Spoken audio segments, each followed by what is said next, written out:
Well, so when I approached you, I don't even remember when it is now, like maybe June? Yeah, probably. And I approached you with the idea of shooting people wearing panda hats naked for a calendar. What made you say yes? Well, I don't know if you remember, but the first time I said yes, I thought that I was one of the naked pandas. Oh, I forgot about that. So I was like, I did some soul searching. I was like, yeah, I can be a naked panda. And then when I realized like what the project was, I was a little relieved and really excited. What made me say yes? Well, I have like a pre-panda like fanaticism in my past that was like triggered. I went to the Ueno Zoo in Tokyo one day in like 2006 and saw the panda and had this like freak out and became obsessed with pandas, and like I call my younger sisters Panda, we all call each other Panda, so it's like a big thing. So it seemed like a pretty perfect marriage. And also AFC is still cool. I had to jump on the AFC That train. is right. And how does it feel now that you're like basically the panda master? It's funny. I enjoy writing about my subjects as pandas instead of people, or like thinking about them that way. It's been funny having like a studio wall full of panda faces, like the panda masks staring down at me while I work.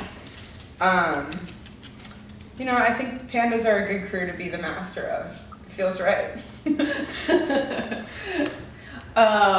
And did it take you a long time to conceive all the poses? Yeah, actually, it was probably the project that's required the most research of like anything I've done, because I like to, normally when I make a portrait, I'm responding to the person that I'm photographing, which in the past has been like drag queens and performers. And so, you can either I've seen them perform a lot, or you can sort of get a sense of their look and then go from there. And these portraits, I was interested in responding less to someone's look and more to their practice.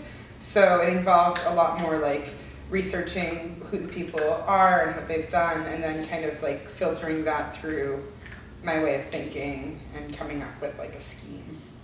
And how much of the calendar images, when you take them, like how often are you concerned with like making the subject look flattering? Like you probably wouldn't care that much about an actual panda. I think a big thing for me with every picture I take is that I want it to be like in service to that person having a glamorous moment. So it's always really important that the person looks good. And frankly, I think if it was an actual panda, I would try and seek a flattering image for them as well. Glam them out. Glam out the panda. Because when you go see pandas in the zoo, more often than not, they're like on their back, their guts flopped over. They don't have like a natural lounge that's very cute. So I think that it would be a little harder to like coerce them into the right pose. But I think that like I wanted it to be loungy and flattering and sort of like luxe, which is my normal mode, but like plus panda. So. And so you have taken 12 photographs plus the cover image. Which one of those images, or is there one that you would say was like the most difficult to sort of come up with a response to the work? Oh, that's a good question. I think actually I was really intimidated by making Molly's portrait, just because This is Molly Soto, right? Yeah, sorry, Molly Soto's portrait. I think like I looked at her work and I saw so much like visually specific information that I wanted to be able to like incorporate in a certain way without repeating.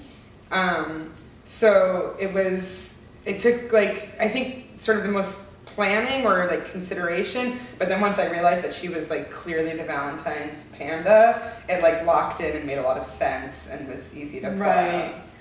And was it easier to work with people you'd already met or already knew? Because there were a few of those, like Mark Swanson, you'd been to Scout Vegan and he was there, so you already knew him. Yeah, definitely. I mean, With Mark, it was really probably the easiest concept to come up with because we'd worked together with him as a faculty person, but we also, I think, in the ideas that surround our practices share a lot of common ground. So actually, like, I'm reading a book right now for my grad school work that he recommended to me before this project even was like on the table. So I think that he and I kind of like think in similar ways, and I also know his work really well, so it was easy to come up with the project. And what was exciting about that too is that like the morning of the shoot, he called me and was like, I'm thinking silver, and I had built this silver set for him, and so we were like just on the same wavelength, and then he was able to bring some materials from his studio, and it kind of gelled really nicely. And with photographs, it seems like the finish point is maybe a little bit more clear because it's when the when the shoot is over. But when we went through and chose images together, but I just wanted to get maybe a sense, or give everybody else a sense, what your criteria is when you're looking at an image. Because when we did it together, like on the spot that one time, I can't remember who we were even looking at, Mike and Claire, I think. Yeah. Like it seemed like your criteria was definitely different than mine. Yeah.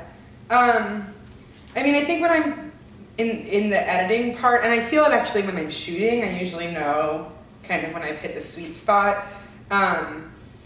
It's like a moment when everybody looks good, right? Nobody has like a weird look on their face or something hanging out or whatever. But also like when the mood feels cohesive to the set. So something I like about the way that I work is that there's always a collision between the space that I've presented and the way that my subject is presenting themselves.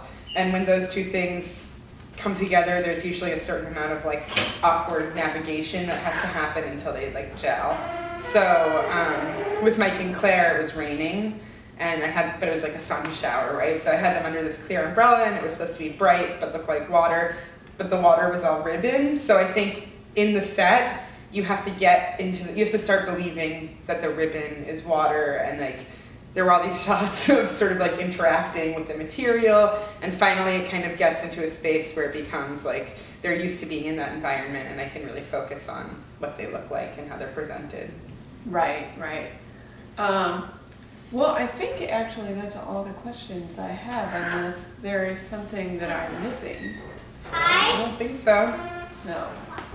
Looks like we have visitors. Cool.